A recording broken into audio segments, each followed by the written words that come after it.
Hello दोस्तों। कैसे हो? आशा करते हैं कि आप लोग मस्त होगे। टेंशन तो बढ़ रही है, एग्ज़ाम पास में आ रहा है, तो रिवीजन कैसा चल रहा है आप लोग का? चलिए, रिवीजन में थोड़ा प्रॉब्लम है तो हम साथ देंगे आपका। और रैपिड रिवीजन के तौर पे क्वेश्चंस वाइज हम लोग एक बार एनसीईआरटी को देखेंगे, जिससे आपका बायोलॉजी जो मेजर पोर्शन है सिलेक्शंस के लिए जो रिक्वायरमेंट है आपका नीट में, वो आपका कम से कम तैयार हो जाए, ठीक है, जिससे अच्छे मार्क्स आ जाए। तो चलिए हम लोग टाइम वेस्ट किए बिना ही आगे बढ़ते हैं। आज पहला चैप्टर स्टार्ट करेंगे। डेली हम कोशिश करेंगे आपको कुछ ना कुछ कंटेंट दे दें, जिससे आपका एग्ज़ाम से पहले लगभग मैक्सिमम पोर्शन आपका क्या हो सके, कंप्लीट हो जाए, ठीक है।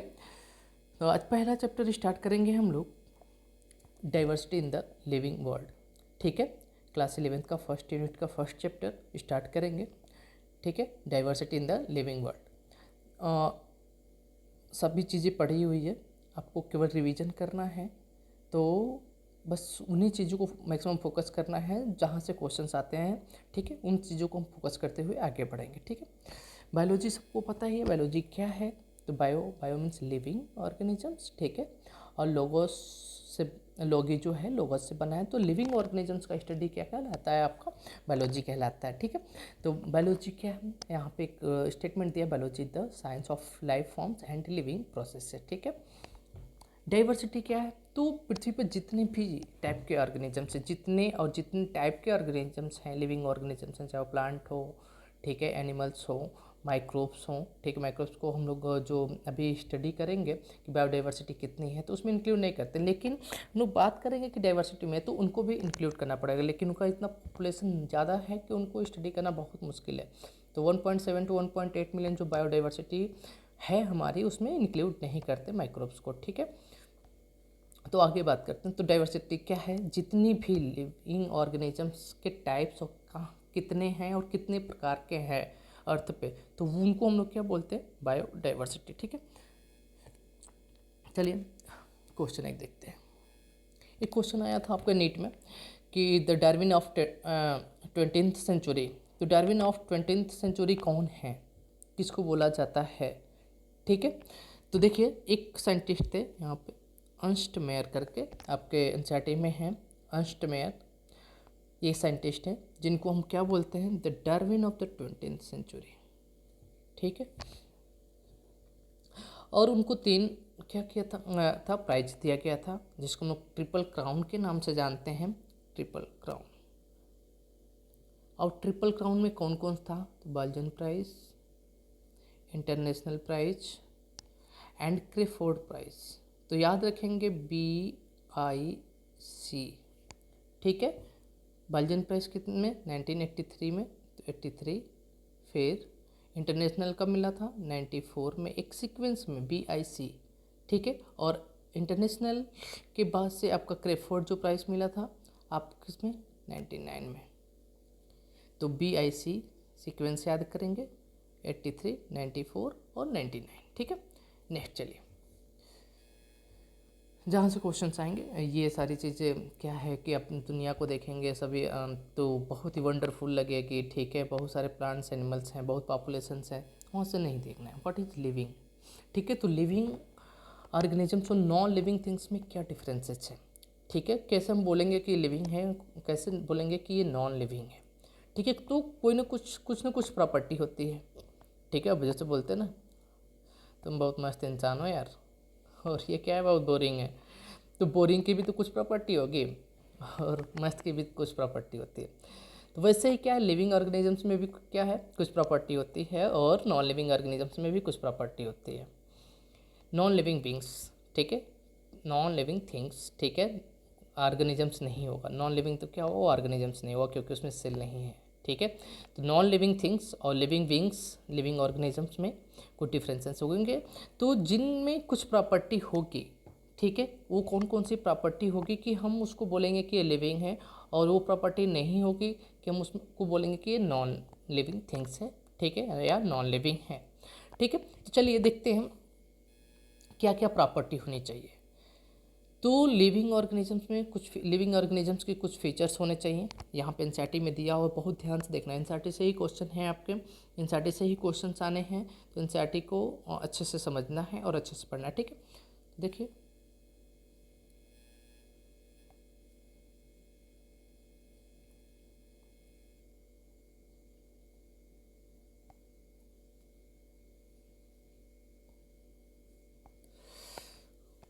चल तो रहा है, रिकॉर्डिंग हो रही है, हमें लगा रिकॉर्डिंग नहीं हो रही है। ठीक है, देखिए यहाँ पे हमारे पास ग्रोथ, अगर किसी भी लिविंग कोई भी ऑर्गेनिजम्स है, कोई भी थिंग्स है जिसमें क्या हो रहा है, ग्रोथ हो रहा है, रिप्रोडक्शन हो रहा है, ability to sense environment means consciousness की प्रॉपर्टी है। ठीक है, और उसको सेंस करना और उसका रिस्पॉन्स करना, mount a suitable response to come to our mind immediately as a unique feature of living organism. तो कौन कौन सा हो गया, पहले ग्रोथ हो गया, दूसरा क्या हो गया, रिप्रोडक्शन हो गया, तीसरा एबिलिटी टू सेंस मतलब कि कॉन्शियसनेस की प्रॉपर्टी। ठीक है, अगर कोई चीज़ें हमें क्या होता है, कोई चींटी काटती है, मच्छर काटता है, आजकल तो आम बात है ना, गांव में चले जाओ या शहर में ही चले जाओ, आजकल तो इंडिया में भर भर के मच्छर पड़े, मच्छर काटता है तो हमें पता चलता है कि कुछ तो काट रहा है, फिर हम क्या करते हैं, रिस्पॉन्स करते हैं, अब तो तू गया भाई, बचेगा नहीं। ठीक है, बचता नहीं है। तो एक सुटेबल रिस्पॉन्स देना और इन्वायरमेंट को सेंस करना, बहुत गर्मी है, बहुत ठंडी है, ठीक है, अभी वेदर ठीक है, मूड अच्छा है, ठीक है, तो इन्वायरमेंट को सेंस करना और एक अच्छा उसके अकॉर्डिंग हमें क्या करना है, सुटेबल रिस्पॉन्स देना हमारे माइंड में जो कि तुरंत देते हैं। तो वो क्या है, ये सब लिविंग ऑर्गेनिजम्स की प्रॉपर्टी है। उसके बाद से जैसे जैसे साइंस डेवलप होता है वैसे वैसे क्या होती है आपका कुछ चीज़ें ऐड होती जाती है, न्यू चीज़ें मिली हमें और उसको हम ऐड करते हैं। तो ठीक है, तो और क्या क्या ऐड किया गया, one can add of few more features like, पहला अभी तो 1 2 3 हमने कर दिया, चलो 4 से मेटाबॉलिज्म को लेते हैं। नेक्स्ट हो गया एबिलिटी टू सेल्फ रेप्लिकेट, अपने जैसा बनाना।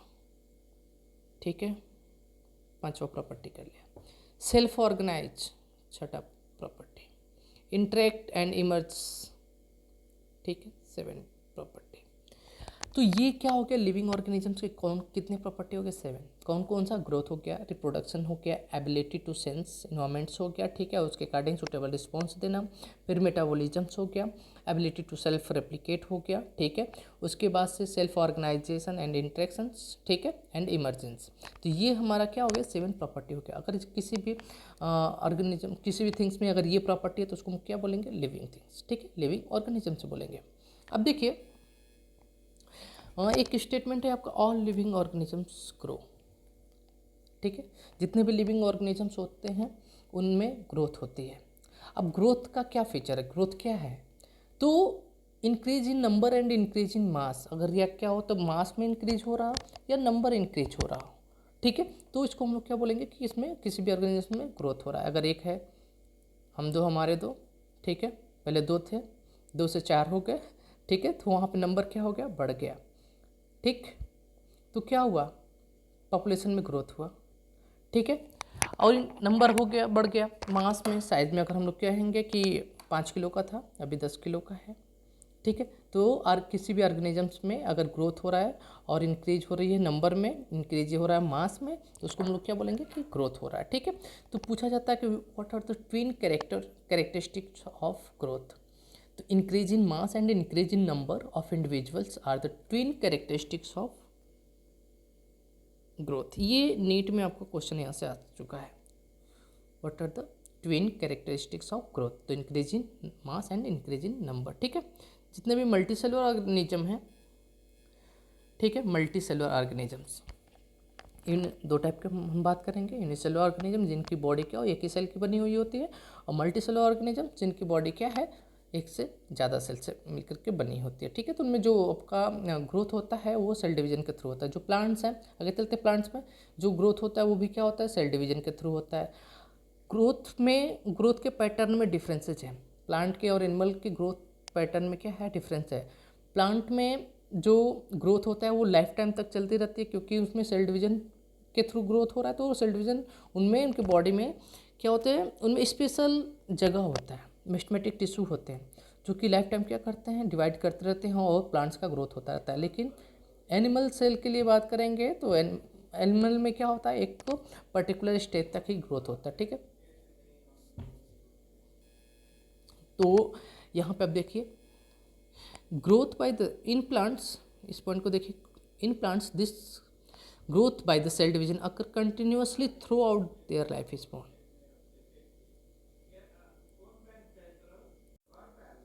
In animals, this growth is seen up to a certain age. जैसे कि हम लोगों में क्या है, जो ग्रोथ है एक सर्टेन एज के बाद से नहीं होती है, ठीक है। और सेल डिवीजन का और क्या क्या काम है कि वो एक पुराने सेल्स को क्या कर देता है, रिप्लेस कर देता है। यूनिसेलुलर ऑर्गेनिजम्स का भी जो ग्रोथ होता है वो किसके थ्रू होता है, आपका सेल डिवीजन के थ्रू होता है, ठीक है। और सेल क्या हम लोग सेल डिवीजन्स को आउटसाइड ऑफ द बॉडी देख सकते हैं, हाँ हम लोग ऑब्जर्व कर सकते हैं इन विट्रो। इन विट्रो का मतलब क्या होता है, आउटसाइड, ठीक है, जो ओरिजिनल साइट है वहाँ नहीं, उसके आउटसाइड, उसको हम लोग क्या बोलते हैं, इन विट्रो। तो जब हम लोग क्या कल्चर करते हैं ऑर्गेनिजम्स का, माइक्रोब्स का भी कल्चर करेंगे तो वहाँ पे हम लोग क्या कर सकते हैं, सेल डिविजन्स को देख सकते हैं, उनकी ग्रोथ को देख सकते हैं, ठीक है। माइक्रोस्कोप के थ्रू उनके नंबर्स को हम लोग क्या कर सकते हैं, काउंट करके ग्रोथ को देख सकते हैं। क्वेश्चन अब देखिए, जो मेजॉरिटी ऑफ हायर ऑर्गेनिजम्स हैं, ठीक है, उनमें ग्रोथ और रिप्रोडक्शन जो होता है वो क्या होता है, म्यूचुअली एक्सक्लूसिव इवेंट होता है या म्यूचुअली इंक्लूसिव इवेंट होता है। यहाँ से क्वेश्चन आएगा, स्टेटमेंट के फॉर्म में दिया रहेगा, विच of the following is correct और इनकरेक्ट। आपसे बस एक चीज़ चेंज कर देगा, आप म्यूचुअली इंक्लूसिव कर देगा या म्यूचुअली एक्सक्लूसिव कर देगा। तो देखिए जो भी हायर प्लांट्स एंड एनिमल्स हैं, जैसे कि हायर प्लांट्स का मतलब क्या होगा, टेरिडोफाइटा, जिम्नोस्पर्म, एंजियोस्पर्म, उन लोगों में क्या होता है, और एनिमल्स में, हायर एनिमल्स में क्या है, ग्रोथ अलग है, ग्रोथ के बाद से रिप्रोडक्शन होता है, ग्रोथ की प्रोसेस अलग है, रिप्रोडक्शन की प्रोसेस अलग है, ठीक है। एक पर्टिकुलर स्टेज के बाद, डेवलपमेंट के बाद ही क्या होगा, रिप्रोडक्शन होगा। तो उनमें म्यूचुअली एक्सक्लूसिव इवेंट देखिए यहाँ पे question, in majority of the higher animals and plants growth and reproductions are mutually exclusive event, not inclusive event. दोनों क्या है, डिफरेंट घटनाएं हैं, म्यूचुअली डिफरेंट घटनाएं हैं, म्यूचुअली एक्सक्लूसिव इवेंट हैं, ठीक है। और देखिए, one must remember that increase in the body mass in considered as growth. अब देखिए ग्रोथ के बारे में बात करें तो हमने क्या कहा कि अगर मास इंक्रीज हो रहा तो ग्रोथ करेंगे, लेकिन बोलते पहाड़ की साइज़ बढ़ रही है, पत्थर की साइज़ क्या अगर पानी में है, ठीक है, तो वहाँ पे जो बालू है, सैंड, वो उसके ऊपर डिपॉजिट होता रहता है, डिपॉजिट होते होते उसकी साइज़ को क्या करता है, बढ़ाता है। तो उसकी साइज़ तो बढ़ गई, मास तो बढ़ गया, तो क्या हम उसे बोलेंगे कि उसमें ग्रोथ हुआ है, हाँ उसमें ग्रोथ हुआ है, लेकिन वो ग्रोथ क्या होता है, आपका एक्सटर्नल ग्रोथ होता है, ना कि इंटरनल ग्रोथ, ठीक है। वो आउटसाइड से डिपोजिशन हो रहा है, वो एक्सट्रिंसिक ग्रोथ है, इंट्रिंसिक ग्रोथ नहीं है, ठीक है। तो जो लिविंग ऑर्गेनिजम्स में ग्रोथ होता है, नॉन लिविंग ऑर्गेनिज्म में इंट्रिंसिक ग्रोथ, कैसा, लिविंग में इंट्रिंसिक ग्रोथ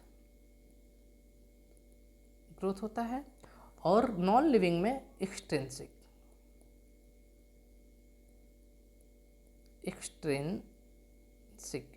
मतलब आउटसाइड से डिपोजिशन हो रहा है, एक्सटर्नल ग्रोथ हो रहा है, इंट्रिंसिक मतलब इंटरनल ग्रोथ होता है, ठीक है। तो देखिए mounds and boulders and sand mound to grow. This kind of growth exhibited by non-living objects by accumulation of materials on the surface, but in the living organisms growth is from inside, ठीक है। तो आपको बस यहाँ पे एक question याद रखना है, कौन सा question, mutually exclusive event higher plants में, ठीक है। रिप्रोडक्शन की बात करते हैं, तो रिप्रोडक्शन क्या है, करेक्टरिस्टिक फीचर है, लेकिन डिफाइनिंग फीचर नहीं है। डिफाइनिंग फीचर क्या होता है, डिफाइनिंग फीचर वो फीचर्स होता है जो कि एग्जैक्ट बताए, ठीक है, कोई उसका एक्सेप्शन ना हो हमारे पास, ठीक है। बोला जब एक क्वेश्चन आता है, which of the following the defining property of living organisms without any exception. Without any exception का मतलब क्या है कि कोई भी जो है सो है, उसका कोई एक्सेप्शन नहीं है, ठीक है। तो डिफाइनिंग प्रॉपर्टी वो होगा जो उसमें पाया ही पाया जाएगा, अगर वो नहीं है तो वो उसका डिफाइनिंग, वो सर्वाइव नहीं कर पाएगा उसके बिना, ठीक है। तो डिफाइनिंग, वो क्वेश्चन का आंसर था मेटाबॉलिज्म। मेटाबॉलिज्म हर एक, चाहे वो प्रोकैरियोट्स हो, यूकैरियोट्स हो, ठीक है, कोई भी हो, कितना माइक्रो ऑर्गेनिजम्स या सबसे डेवलप्ड ऑर्गेनिजम्स हो, सभी में मेटाबॉलिज्म्स होता है। आगे देखेंगे उसको, ठीक है। अब क्वेश्चंस, यहाँ से क्वेश्चंस स्टार्ट होते हैं। कुछ क्वेश्चंस हैं जो बेसिक हैं। इस चैप्टर को थोड़ा सा पढ़ेंगे, बोरियत लगेगा, लेकिन परेशान ना होइए, क्वेश्चंस यहाँ से बहुत आते हैं। 2 क्वेश्चन तो आने हैं, बहुत सिंपल क्वेश्चन आने, डायरेक्ट क्वेश्चन आता है, वो करना है यहाँ से, ठीक है, गलती नहीं करना है। देखिए, रिप्रोडक्शन की बात करते हैं। एक डिफिनेशन दिया है एनसीईआरटी में आपके, in multicellular organisms reproduction refer to production of progeny feature on more or less similar to those of the parents. अब बोला है कि तो बायोलॉजिकल वो क्या है, रिप्रोडक्शन क्या है, एक बायोलॉजिकल प्रोसेस है जिसके थ्रू कोई भी ऑर्गेनिजम्स क्या करता है, अपने या अपने से मिलता जुलता ऑर्गेनिजम्स को प्रोड्यूस करता है। अब ये डिफिनेशन जो दिया है वो सेक्सुअल रिप्रोडक्शन की बात कर रहा है या एसेक्सुअल रिप्रोडक्शन की, कॉन्सेप्ट क्लियर करते हुए चलिए, ठीक है। तो यहाँ पे बोला है कि अपने से मिलता जुलता, more or less similar to those of the parents, ठीक है। मतलब क्या है, यहाँ पे सेक्सुअल रिप्रोडक्शन हुआ, ठीक है। सेक्सुअल रिप्रोडक्शन होता है तो हूबहू सेम टू सेम वैसा ही प्रोजेनी प्रोड्यूस होता है, लेकिन यहाँ पे कम या ज़्यादा सिमिलर है, मतलब कि एग्जैक्ट कॉपी नहीं है। तो ये सेक्सुअल रिप्रोडक्शन की बात कर रहा है, ठीक है। अब देखिए नेक्स्ट क्वेश्चन,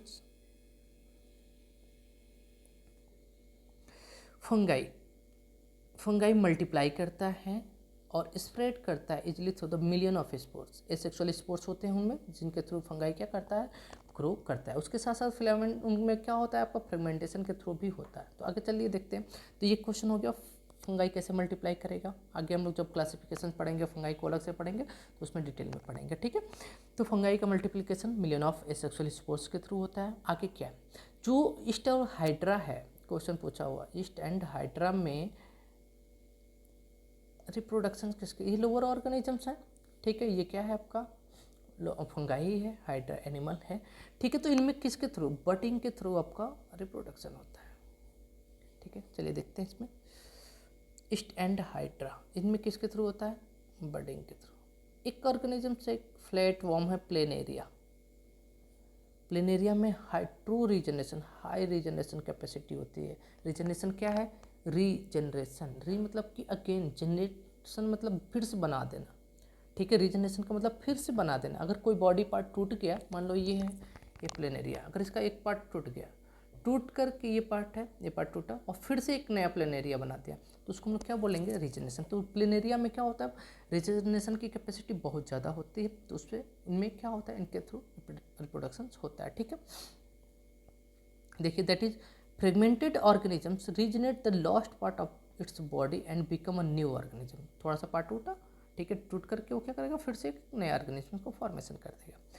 एक और है the fungi, the filamentous algae and the protonema of the moss bryophytes, ठीक है। इनमें जो रिप्रोडक्शंस होता है वो फ्रेगमेंटेशन के थ्रू होता है। मल्टीप्लाई किसके थ्रू करते हैं, ये मल्टीप्लिकेशन का मतलब समझ रहे हो ना, रिप्रोडक्शंस, ठीक है, कैसे इनका नंबर बढ़ रहा है। तो इनमें क्या होता है, देखिए अब बात करते हैं फिलामेंटस एल्गी की, प्रोटीन, यहाँ से भी क्वेश्चन आ चुका, प्रोटोनिम of moss.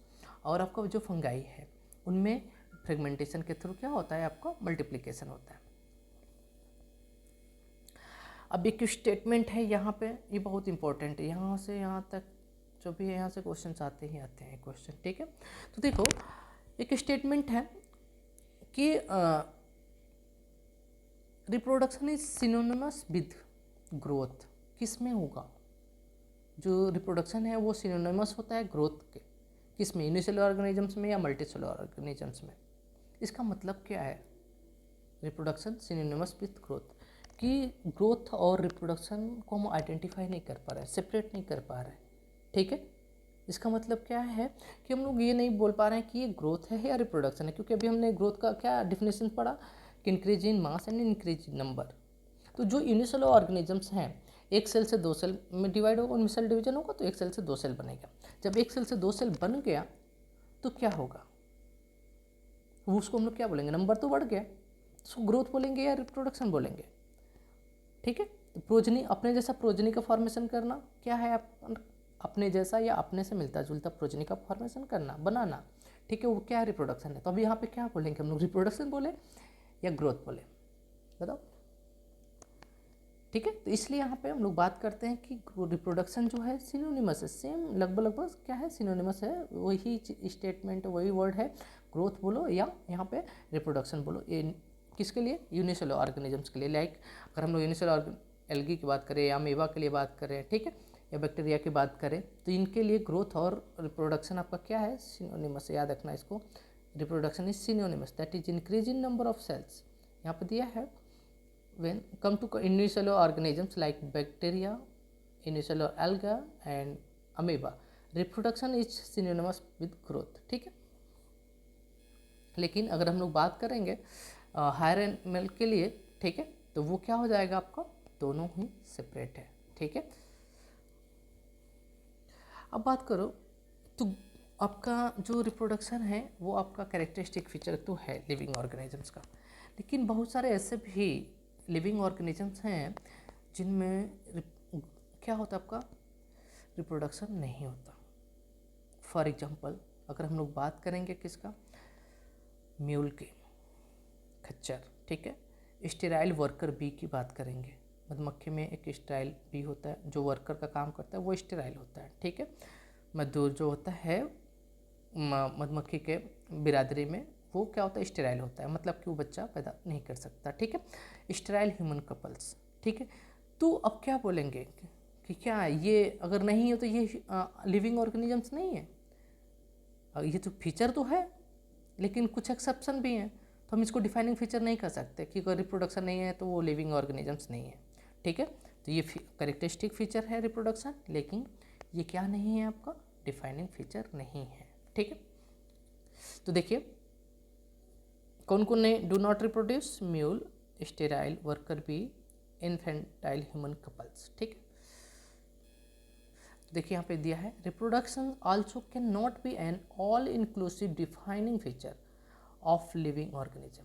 Of course non living, अब ऐसा नहीं है कि अब ये फीचर डिफाइनिंग फीचर नहीं है तो किसी भी नॉन लिविंग ऑर्गेनिजम्स में आपका रिप्रोडक्शन होने लगेगा, नहीं ऐसा नहीं है। ठीक है, कोई भी ऐसा नॉन लिविंग ऑर्गेनिजम्स नहीं है जिसमें कि क्या हो, आपका रिप्रोडक्शन हो। ठीक है, यहाँ चलिए एक और फीचर की बात करते हैं जहाँ से जो कि बहुत इंपॉर्टेंट है, क्या है आपका, थर्ड है मेटाबॉलिज्म।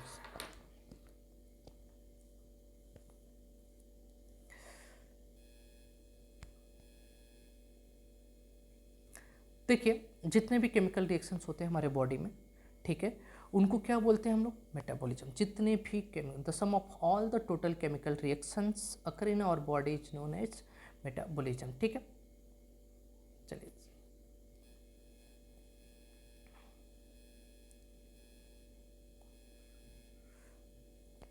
जितने भी प्लांट्स हैं, चाहे एनिमल हो, ठीक है, प्लांट्स हो, माइक्रोब्स हो, जितने भी हो, चाहे यूनिसेलुलर हो या मल्टीसेलुलर, सभी में क्या होता है, आपका मेटाबॉलिज्म होता ही होता है। All the plants, animals, fungi and microbes exhibit metabolism. Metabolism आपको पता क्या है, पता है क्या है, the sum total of all the chemical reactions occurring in our body is known as metabolism. कोई भी ऐसा नॉन लिविंग ऑर्गेनिजम्स नहीं है, नॉन लिविंग थिंग्स नहीं है, नॉन लिविंग ऑब्जेक्ट नहीं है जिसमें कि आपका मेटाबॉलिज्म होता हो।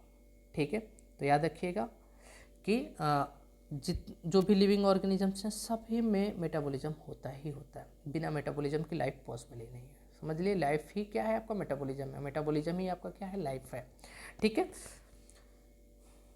क्या हम मेटाबॉलिज्म्स को outside the cell, outside the body या सेल देख सकते हैं, डिमॉन्स्ट्रेट कर सकते हैं? हाँ देख सकते हैं, कर सकते हैं। इन विट्रो फर्टिलाइजेशन जो हम कराते हैं, ठीक है, उसमें मेटाबॉलिक वो क्या करते हैं हम लोग, सेल का रिएक्शन, स्पर्म एंड ओवा का क्या करते हैं, रिएक्शंस कराते हैं टेस्ट ट्यूब में। टेस्ट ट्यूब बेबी के बारे में बात करेंगे आगे तक, तो वहाँ पे बात करेंगे। ठीक है, तो metabolic reactions can be demonstrate outside the body, metabolic reactions can be demonstrated outside the body in cell free system.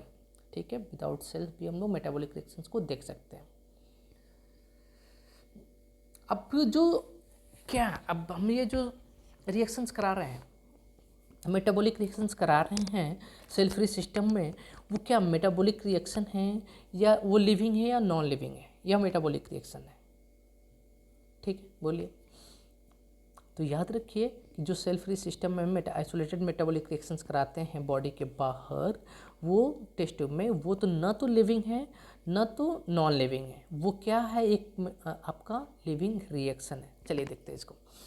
यहाँ ध्यान दीजिए, isolated metabolic reactions exhibit outside the body of organisms performed in a test tube is neither, यहाँ से question आ चुका है, is neither living nor non-living, hence while metabolism is a defining feature of all living organism without exception। देखिए isolated तो क्या है, ना तो नॉन लिविंग है ना तो लिविंग है, तो वो क्या है, तो isolated metabolic reaction in vitro are not living things but surely a living reaction. वो क्या है, एक लिविंग रिएक्शन है, neither non living nor living, ठीक है, it is a surely living reaction, ठीक है।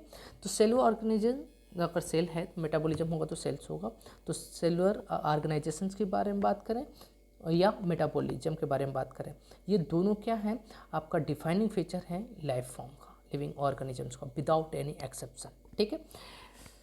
चलिए नेक्स्ट हम बात करेंगे कॉन्शियसनेस की, ठीक है। कॉन्शियसनेस क्या है, ठीक है, बहुत ही खतरनाक चीज़ है, इसको डिफाइन करना समझना, ठीक है, हायर लेवल पे जाओगे आप तो अच्छे से समझ पाओगे। तो कॉन्शियसनेस क्या है, देखिए यहाँ पे दिया है when it come to human. चलिए कॉन्शियसनेस के बारे में बात करते हैं। यहाँ पे दिया है कि most obvious and technically complicated feature of all living organisms, ठीक है। यहाँ से क्वेश्चन आता है, which of the following is the most obvious and technically complicated feature of all living organisms. ये क्या है, that is ability to sense their environment and respond to external stimuli, ठीक है। अब हो सकता है वो किस क्या हो, फिजिकल के फॉर्म में स्टिमुलाई हो, केमिकल के फॉर्म में हो या बायोलॉजिकल हो। तो उसका मतलब क्या, अभी डायरेक्ट हो सकता है पूछते हो जब अब ये ना the ability to sense their environment, ठीक है, और उसका रिस्पॉन्स ना दे करके वो क्या दे दे ऑप्शन में, कॉन्शियसनेस दे दे। तो आपको क्या करना पड़ेगा, दोनों ऑप्शन में देखेंगे क्या दिया है, उसके बेसिस पे आप आंसर करेंगे, ठीक है। तो most obvious and technically complicated feature of living organisms क्या है, आपका कॉन्शियसनेस, ठीक है। जितने भी चाहे वो यूकैरियोटिक हो, प्रोकैरियोटिक हो, प्लांट हो, एनिमल हो, सब के सब क्या करते हैं, रिस्पॉन्स करते हैं। लेकिन इसका भी कुछ एक्सेप्शन है। जैसे अगर कोई पेशेंट है वो कोमा में चला गया, वो वेंटिलेटर पे है, उसका हार्ट और लंग्स सबका आर्टिफिशियली हम लोग सपोर्ट करके रखे हुए हैं, ठीक है, कोमा में है, तो उसको कोई भी रिस्पॉन्स ही नहीं देगा, वो कोई रिस्पॉन्स देगा क्या, नीडल लगाओ कुछ भी करो, काटो पीटो, वो रिस्पॉन्स नहीं करने वाला क्योंकि वो कोमा में अनरिस्पॉन्सिव है, ठीक है। तो वो किस में रखेंगे, तो यहाँ पे थोड़ा सा ये चल करके फेल कर जाता है, the patient has no self consciousness, ठीक है। देखो तो यहाँ पे याद रखना है कि कॉन्शियसनेस जो है most obvious and technically complicated feature of living organisms, ठीक है। हम लोग सबको we can sense our environment through the sense organ, plants also respond to different physical और chemical like light, water, temperature and other organisms पे क्या करता है, एक्सटर्नल फैक्टर पे वो रिस्पॉन्स करता है, ठीक है। Plant photo period affects reproduction, यहाँ से क्वेश्चन आता है, क्वेश्चन आने का चांस है। Photo period affects reproduction in plants and animal both और ओनली इन प्लांट्स। तो बहुत सारे बच्चे गलती करते हैं, ठीक है। जो फोटो पीरियड होता है, फोटो पीरियड का मतलब एक पर्टिकुलर टाइम ऑफ लाइट, ठीक है। आगे चल के हम लोग जब हम पढ़ेंगे 12th वाले पोर्शंस में तो वहाँ तो फिर फोटो पीरियड को पढ़ेंगे, ठीक है। तो फोटो पीरियड क्या करता है, दोनों में रिप्रोडक्शन, जो सीजनल ब्रीडर्स एनिमल्स होते हैं और प्लांट्स होते हैं, एक पर्टिकुलर सीजन में ही इनमें रिप्रोडक्शन, जैसे आपका डॉग हो गया, कैट हो गया, ठीक है, उनमें एक पर्टिकुलर सीजन में ही क्या होती है, ब्रीडिंग होती है। और प्लांट्स में जो सीजनल फ्लावरिंग होती है, तो जो भी है तो उनमें फोटो पीरियड क्या होता है, याद रखना कि दोनों के रिप्रोडक्शन को अफेक्ट करता है, फोटो पीरियड एनिमल और प्लांट दोनों को अफेक्ट करता है, ठीक है। ह्यूमन बीइंग ही एक ऐसा, जितने भी ऑर्गेनिजम्स हैं सभी में कॉन्शियसनेस होती है, लेकिन सेल्फ कॉन्शियसनेस की प्रॉपर्टी, जो अपने आप को अवेयर है, सेल्फ कॉन्शियसनेस की प्रॉपर्टी जो होती है केवल ह्यूमन बींग्स में पाया जाता है। Human being is the only organisms who is aware of himself, जो अपने बारे में सोच सकता है, समझ सकता है, उसके अकॉर्डिंग रिस्पॉन्स कर सकता है, वो केवल क्या है, ह्यूमन ही। तो सेल्फ कॉन्शियसनेस की प्रॉपर्टी किस में है, ह्यूमन बीइंग में। लेकिन जो कोमा में चला जाता है उसकी सेल्फ कॉन्शियसनेस की प्रॉपर्टी खत्म, ठीक है। अब देखो यहाँ पे कुछ स्टेटमेंट है, देखिए यहाँ पे जो दिया है, ब्रेन डेड, अगर कोई रिस्पॉन्स नहीं कर रहा है, replace by heart and lungs by the machines, ठीक है। पेशेंट हैज नो कॉन्शियसनेस, इसके बारे में पढ़ चुके हैं, ज़्यादा डिटेल में नहीं जा रहा है, ठीक है। देखो यहाँ पे इस स्टेटमेंट में यहाँ से यहाँ तक बच्चों को थोड़ा सा प्रॉब्लम होती है। Property of tissue are not present in constituent cells but arises as a result of interaction among the constituent cells. मतलब क्या है इसमें, जो टिश्यू है वो टिश्यू की जो प्रॉपर्टी है, जो कैरेक्टर है टिश्यू की, वो किसकी वजह से होती है, उसमें सेल, टिश्यू किससे बनी है, सेल से बनी होती है।